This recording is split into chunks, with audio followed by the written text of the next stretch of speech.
In this video, we will show you how to add running heads using Instruction Interface in Editor. Open the file in Editor. Ensure that cursor is placed in the editing pane of the editor.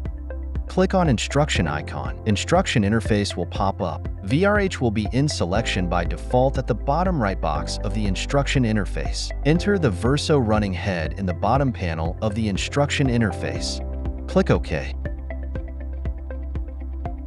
Close the Instruction Interface. Place the cursor in some other place in the editing pane of the editor. Click on Instruction icon. Instruction Interface will pop up. Select RRH from the drop-down at the bottom right box of the Instruction Interface. Enter the Recto running head in the bottom panel of the Instruction Interface. Click OK. Close the Instruction Interface. Save the file.